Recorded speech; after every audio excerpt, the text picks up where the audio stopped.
এটা কঠিন অগ্নি পরীক্ষা।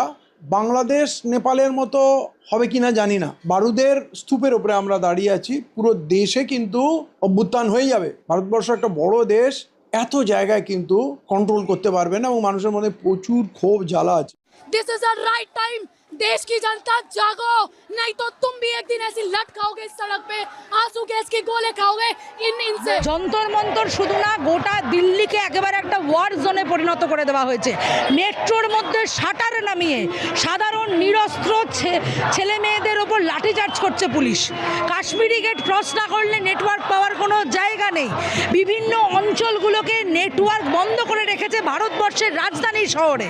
अभी एक बच्ची को पैर पे मार के फाड़ दिया है, कौन इसको संभालेगा? इतना कौन करता है भाई मोदी जी? आप तो बोलते हो कि हमारे दिल में है जनता, यही जनता है दिल में, इंटरनेट ऑफ कर दे। এই সরকারটা ফ্যাসিস্ট সরকার। আমরা প্রত্যেকদিন রাস্তাতে এই লড়াইয়ে থাকবো। সম্মুখ সমরে নামবে দেশের ছাত্রছাত্রীরা বনাম দেশের সরকার। এখন যন্তর মন্তর জুড়ে স্লোগান মোদি হটাও। আমরা সাক্ষী থাকলাম এক জনবিক্ষোভের, যা গত 50-60 বছরে ভারতের মানুষ দেখেনি। আন্দোলনকারীদের তো এখন ডিমান্ড প্রধানমন্ত্রীকে পদত্যাগ করতে হবে, কারণ ক্ষোভ বাড়ছে, সীমা ছাড়িয়ে গেছে। এরপর যদি বল প্রয়োগ করে কি হবে বলা যায় না। আমি খুব চিন্তিত। लाठी मारी है क्या साहब, मुझ में तादा ना, हम तो शहीद हैं, हर युग में जन्म लेंगे। तुम क्या सोचते हो हम मर जाएंगे? যে মুহূর্তে ছাত্র প্রতিবাদীরা ব্যারিকেড ভেঙে সংসদের 100 মিটারের মধ্যে পৌঁছে গেছেন, সেই মুহূর্তে সংসদের পেছনের দরজা দিয়ে প্রধানমন্ত্রী বেরিয়ে গেলেন। এখন আর কেউ হিন্দু মুসলিম শিখ খ্রিস্টান নেই, না কেউ শিখ, না কেউ জাট, না কেউ তামিল, সবাই এক হয়ে গেছে ভারতীয় এই পরিচয়। বিপ্লবের সম্ভাবনা আমরা দেখছি, তার জন্যই কিন্তু ভারতবর্ষ নড়ছে এবং এই প্রধানমন্ত্রী নড়ে গেছে। হ্যাঁ, বহু জায়গায় লাঠি চলেছে, রক্তাক্ত হয়েছে প্রতিবাদীরা, কিন্তু প্রতিটা লাঠির ঘা, প্রতিটা টিয়ার গ্যাসের জ্বালায় চোখ থেকে ঝরে পড়া জল, তার হিসেব নিকেশ করা শুরু হলো সব।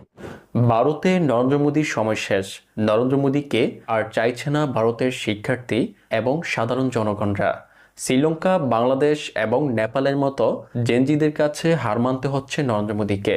দর্শক, আমরা আপনাদের থেকে একটি পরিসংখ্যান দেখতে চাই।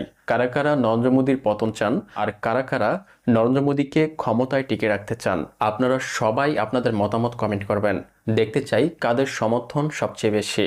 এদিকে শিক্ষার্থীদের আন্দোলনে পুলিশের হামলায় রক্তাক্ত এক যুদ্ধক্ষেত্রে পরিণত হয়েছে দিল্লি।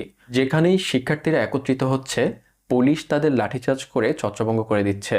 শিক্ষার্থীদের আন্দোলনে ভারত সরকার এতটাই ভয় পাচ্ছে, দিল্লির ইন্টারনেট পর্যন্ত বন্ধ করে দিয়েছে নরেন্দ্র মোদীর বিজেপি সরকার। যন্তর মন্তর শুধু না, গোটা দিল্লিকে একেবারে একটা ওয়ার জোনে পরিণত করে দেওয়া হয়েছে। মেট্রোর মধ্যে শাটার নামিয়ে সাধারণ নিরস্ত্র ছেলে মেয়েদের ওপর লাঠিচার্জ করছে পুলিশ। কাশ্মীরি গেট ক্রস না করলে নেটওয়ার্ক পাওয়ার কোনো জায়গা নেই। বিভিন্ন অঞ্চলগুলোকে নেটওয়ার্ক বন্ধ করে রেখেছে ভারতবর্ষের রাজধানী শহরে। এই যে দ্বিচারিতা সাধারণ মানুষের সাথে, এইটাই তো আসলে প্রমাণ করে যে আরএসএস বিজেপির হাঁটু কেঁপেছে, ওরা ভয় পেয়েছে। প্রায় এক যুগেরও বেশি সময় ক্ষমতায় থেকে দুর্নীতির এক সাম্রাজ্য গড়ে তুলেছিল নরেন্দ্র মোদীর বিজেপি সরকার। আর মোদীর এই সাম্রাজ্যে এবার হামলা করেছে ভারতের শিক্ষার্থীরা। চলতি মাসে মোদী সরকারের দুর্নীতি এবং অনিয়মের বিরুদ্ধে শিক্ষামন্ত্রীর পদত্যাগ দাবি করে প্রথম আন্দোলন শুরু করেছিল ভারতের নিরস্ত্র সাধারণ শিক্ষার্থীরা। তবে মোদী সরকার শিক্ষার্থীদের দাবিকে গুরুত্ব না দিয়ে উল্টো পুলিশ দিয়ে শিক্ষার্থীদের উপর লাঠিচার্জ করে স্বৈরশাসকের ভূমিকা পালন করে বিজেপি সরকার। আর তাই এবার আর শিক্ষামন্ত্রীর পদত্যাগ নয়, বরং সরাসরি নরেন্দ্র মোদীর পদত্যাগ চাইছে শিক্ষার্থীরা। আর শিক্ষার্থীদের এই দাবিতে সমর্থন দিয়ে রাস্তায় নেমে আসছে সাধারণ নাগরিকরাও। আন্দোলনকারীদের তো এখন ডিমান্ড প্রধানমন্ত্রীকে পদত্যাগ করতে হবে, কারণ ক্ষোভ বাড়ছে, সীমা ছাড়িয়ে গেছে। এরপর যদি বল প্রয়োগ করে কি হবে বলা যায় না। আমি খুব চিন্তিত। বহু মানুষের প্রাণ যাবে, কি হবে, রাষ্ট্রীয় সম্পত্তি ধ্বংস হবে। এখন আর কেউ হিন্দু মুসলিম শিখ খ্রিস্টান নেই, না কেউ শিখ, না কেউ জাট, না কেউ তামিল, সবাই এক হয়ে গেছে ভারতীয় এই পরিচয় এবং এই ভারতীয় ব্রিটিশকে তাড়িয়েছে। মানুষের রাগ অনেক বাড়িয়ে দিয়েছে, ক্ষোভ বাড়িয়ে দিয়েছে এবং কোথা থেকে আসছে, মহিলারা আসছে। মানে এটা দেখলেই বোঝা যায় যে পরিস্থিতি খুবই খারাপ। নরেন্দ্র মোদীর নেতৃত্বে বিজেপি ভারতের ক্ষমতা গ্রহণের পর থেকেই সমগ্র ভারত জুড়ে হিন্দু মুসলিম বিভাজনের যে রাজনীতি শুরু করেছিল, এবার সেই হিন্দু মুসলিম সবাই একত্রিত হয়ে নরেন্দ্র মোদীর পতনের জন্য রাস্তায় নেমে এসেছে। শিক্ষার্থীদের আন্দোলনকে সমর্থন করে হাজার হাজার নারী পুরুষ রাস্তায় নেমে এসেছে। আর এখানে সবার দাবি একটাই, নরেন্দ্র মোদীর পতন চাই। হঠাৎ করে ভারতের ইতিহাসে ভয়াবহ আন্দোলনের মুখে পড়ে দিশেহারা হয়ে পড়েছে নরেন্দ্র মোদী। এমনকি আন্দোলনের মধ্যে সংসদ অধিবেশন শেষে সংসদ থেকে বের হয়ে সংসদের মূল ফটকটিও ব্যবহার করতে পারেনি নরেন্দ্র মোদী। এখন যন্তর মন্তর জুড়ে স্লোগান মোদি হটাও। আমরা সাক্ষী থাকলাম এক জনবিক্ষোভের, যা গত 50-60 বছরে ভারতের মানুষ দেখেনি। যে মুহূর্তে ছাত্র প্রতিবাদীরা ব্যারিকেড ভেঙে সংসদের 100 মিটারের মধ্যে পৌঁছে গেছেন, সেই মুহূর্তে সংসদের পেছনের দরজা দিয়ে প্রধানমন্ত্রী বেরিয়ে গেলেন। সংসদ ভবনে যেন তারা না আসতে পারে তার জন্য 6টা স্তরের ব্যারিকেড, আর শেষে সংসদ ভবনের নিজেদের সুরক্ষা ব্যারিকেড তো আছে। কি দেখলাম আমরা? সংসদ ভবনের সামনে কালো পোশাক পরা এলিট গার্ডের দল দৌড়চ্ছেন দরজা বন্ধ করার জন্য। অত্যাধুনিক অস্ত্র, AK-47, AK-57 এর মতো অস্ত্র নিয়ে দাঁড়িয়ে রয়েছে পুলিশরা। কাদেরকে গুলি করবেন তারা? আমরা ছবি দেখলাম সংবাদ মাধ্যমে। কাদেরকে গুলি করবেন তারা? এই ছাত্র যুবকদের। সংসদ ভবনের 100 মিটার 150 মিটারের দূরে বৃষ্টির মতো টিয়ার গ্যাস ছোড়া হচ্ছে। রাজধানীর প্রতিটা রাস্তায় ছাত্র যুবকেরা হাঁটছেন, হাতে তেরঙ্গা ঝান্ডা, হাতে সংবিধান, না স্লোগান ধর্মেন্দ্র প্রধান ইস্তফা দিতে সীমাবদ্ধ নেই, নরেন্দ্র মোদীর ইস্তফা চাইছে তারা। গোটা রাজধানী দখল করেছে ছাত্র যুবরা। হ্যাঁ, বহু জায়গায় লাঠি চলেছে, রক্তাক্ত হয়েছে প্রতিবাদীরা, কিন্তু প্রতিটা লাঠির ঘা, প্রতিটা টিয়ার গ্যাসের জ্বালায় চোখ থেকে ঝরে পড়া জল, তার হিসেব নিকেশ করা শুরু হলো সব। বাংলাদেশের শিক্ষার্থীদের আন্দোলনে শেখ হাসিনা যেই ভুল করেছিল, একই ভুল করছে নরেন্দ্র মোদী। ভারতের শান্তিপ্রিয় শিক্ষার্থীদের আন্দোলনে পুলিশ দিয়ে হামলা করে আন্দোলন আরও বেশি তীব্র করে তুলেছে নরেন্দ্র মোদী। শিক্ষার্থীদের উপর সরকারের এমন নির্মম হামলার প্রতিবাদ করছে অভিভাবকরাও। তাই শিক্ষার্থীদের সমর্থন করে সব শ্রেণী পেশার মানুষরা মোদীর পতনের জন্য রাস্তায় নেমে এসেছে, যেমনটা হয়েছিল বাংলাদেশের 2024 সালের 5 আগস্ট।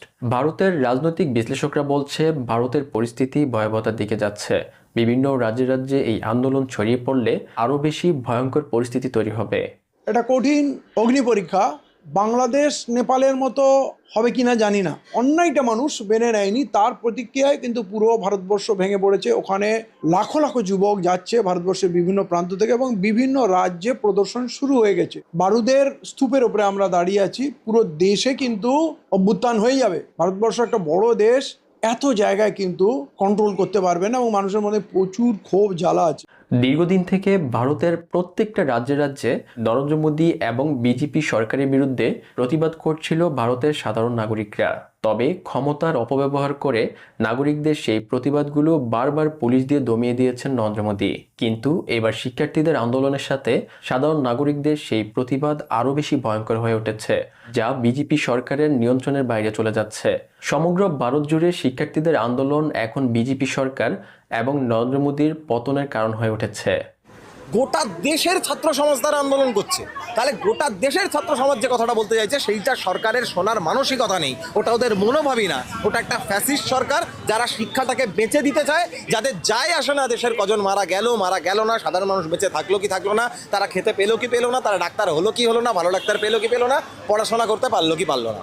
এই সরকারটা ফ্যাসিস্ট সরকার।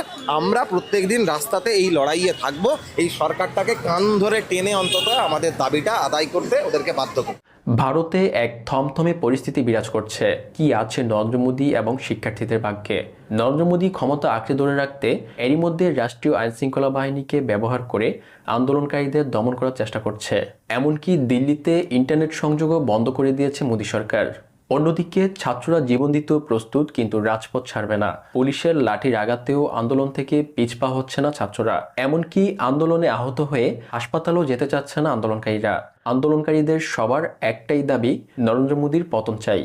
সারা ভারতে এবং ভারতের বাইরে যারা প্রবাসী রয়েছে তারা বিজেপি সরকার আর রাখতে চাইছে না। এই ভারত জুড়ে চারিদিকে যা অসন্তোষ সৃষ্টি করছে এই বিজেপি সরকার, তার বিরুদ্ধে লড়ছে। এর পক্ষে আমরা প্রত্যেকে আছি, কারণ এই লড়াইটা আমাদের প্রত্যেকের লড়াই। এই লড়াইটা আমাদের ভবিষ্যৎ প্রজন্মের জন্য। বাংলাদেশে শেখ হাসিনার পতনের আন্দোলনের সাথে ভারতের নরেন্দ্র মোদীর পতনের আন্দোলনের অনেকটাই মিল রয়েছে। ভারতের শিক্ষার্থীরা প্রথমে ভারতের শিক্ষামন্ত্রীর পদত্যাগের জন্য দাবি করলে শিক্ষার্থীদের দাবি না মেনে উল্টো শিক্ষার্থীদের লাঠিচার্জ করে ভারত পুলিশ। আর তারপর থেকেই আন্দোলন আরও বেশি প্রকট আকার ধারণ করে এবং শিক্ষামন্ত্রীর পদত্যাগ বাদ দিয়ে এখন সরাসরি নরেন্দ্র মোদীর পদত্যাগের জন্য নতুন করে সারা ভারত জুড়ে আন্দোলন শুরু করেছে ভারতের শিক্ষার্থী এবং সাধারণ নাগরিকরা।